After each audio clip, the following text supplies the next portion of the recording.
mornings, did you know that we receive through our five senses millions and millions of bits of information per second, but we only consciously process a handful? And that means so much unprocessed information and data goes into our minds, goes into our heads and our thoughts and drives our behavior. And we have no control over it because we didn't process it. Hi there, I'm Pamela Hartnoll. I'm your empowerment strategist and I'm a founder and CEO of Mind Fit Mastery. The reason I shared that bit of information with you is that all info that we take in is run against our internal filters that we've had from all our past experiences, from all our childhood programming, and from the things we've seen, the things we've been told, and the things we do. And because everyone has different experiences, the same thing means different things to different people. So English language especially can be ambiguous at best as well. And the reason I'm explaining that is, when you add to the mixture that people learn differently, some people are visual learners. I'm a very visual learner. I need to be able to see what you're trying to explain. So if you're talking to me and giving me a whole lengthy explanation, I'm going to say to you, show me a picture. Okay, I want to see it. And this is something I actually discovered coaching snowboarding for 17 years and teaching my instructors. I was a trainer examiner for 14 of those years. And many of the students that came along, some were visual, some were auditory, and some were kinesthetic and they needed to feel it. So it was pointlessly saying, I'm going to show you what I want you to do, then I want you to have a go. Because the kinesthetic would want to know what they should be feeling. And the auditory learner wanted a lengthy explanation and wanted to know what was happening to the board, what was going on, and why they needed to do it, and they needed reasons. So when you add to the different learning styles and the different teaching styles, you can get a better understanding of why some children do really well at school and some children don't. Like, there are people I know around me that are very tonal when you add that to the mix as well. So it's not what you say, it's how you say it. So I've known people for years and years and years, and I'll say something and I'm very direct and I'm brutally honest so that there is no ambiguity. So I'm very sure about what I'm saying. But some people that have known me for a long time say, Jesus, that sounded a bit harsh. And I'm like, I wasn't meaning to be harsh. I'm just being direct. So there's no mistake about what I'm trying to say. And so people run what you're saying to them past their own internal filters, and it doesn't register with them. Then they think that you're criticizing or you're having a go or something. So people judge. I think I've found through the years of coaching that people judge a lot.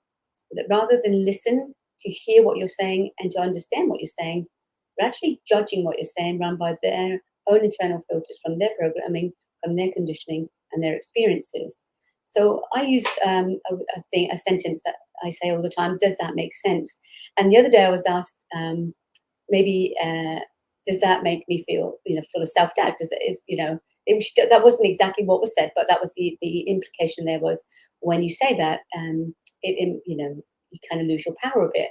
And I thought about that, because when someone says something to you, it's good to actually stop and think rather than just shut it down, because you could learn something valuable about that. So I thought about that, and I thought, no, I say, does it make sense?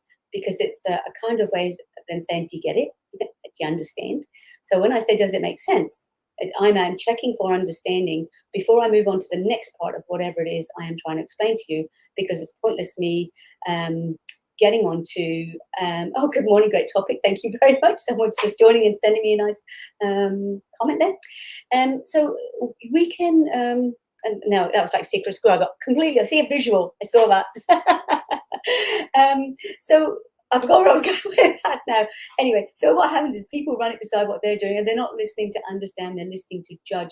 And if it doesn't correlate to what they think and what they have going on, they don't agree. And then, and it's a bit like, before I go where I was going to go then, it's a bit like you may have experienced this sometime in your life where what you're saying isn't what the other person is hearing. And I had an incident with that a little while ago, and it didn't matter how many times I explained that wasn't what I was saying. That person did not want to hear that. They had it in their mind that that's what it sounded like. Now, that should have alerted me, because they said that's what it sounded like.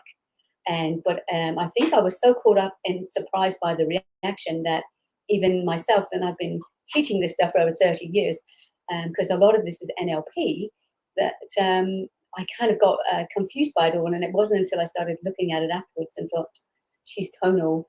I should have actually changed my tone and delivered that information. But half the time you don't even think about that. You just say what you have to say, and you're not worried, as long as you're not being mean and sarcastic, but you shouldn't have to worry about the delivery. But that's what happens when people are listening to judge. And they're listening to judge when they answer you straight away. They don't give themselves time to think.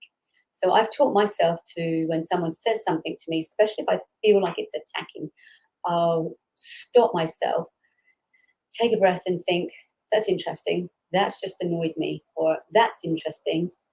That's made me feel, on whatever, I'll name whatever it is that's made me feel, and then I'll question that. Even if I act wrong, like I did with this person, when I just continued to explain that I wasn't complaining, I wasn't. I mean, I was doing the same thing over and over again. You may have seen that ad on the with the automated person. Then you ring up and you say the same thing over and over, but only louder and louder because the person's not getting on the end of the phone. Like that drives you crazy.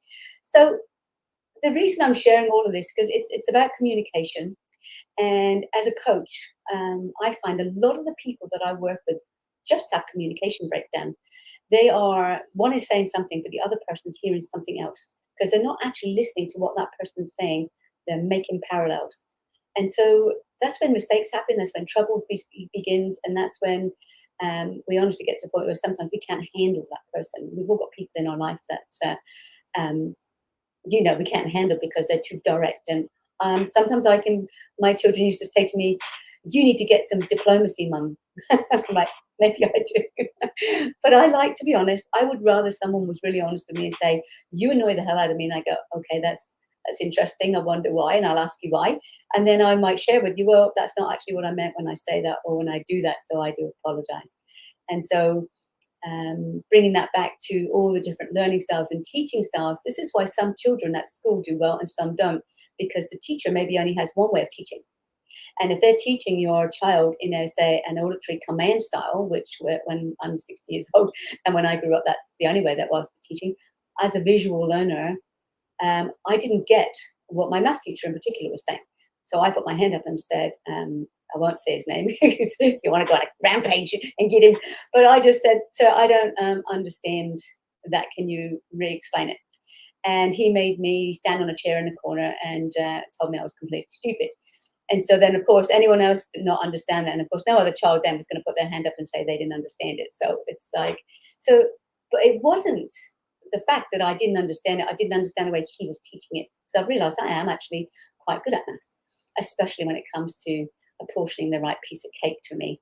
I'm really good at math. Half and half. Ooh, got that eye. And so my thing that I say to myself and I share with my clients is that the effect of your communication is the response you get. All right. So the effect of your communication is the response you get. So I'm going to wrap this up in 1 minute. I'm just getting a note from my team to say hi, give us a message, tell us where you're tuning in from if you're joining, or if you're watching the replay, press replay. And so I've got 1 more minute, and I guess what I want to share with you is we can end up miscommunicating our wants, our desires, and our needs, and then we end up getting resentful because we're not honestly expressing who we are, and we get into that cycle of unhappiness. So with that being said, that leads us to go on to blaming our partners, our family, or parents, or whatever for where we find ourselves. And that's comes back down to blaming. And blaming is something I'll be sharing a lot more with in the coming weeks. So until then, be authentic, be real, be you. Thanks for joining me.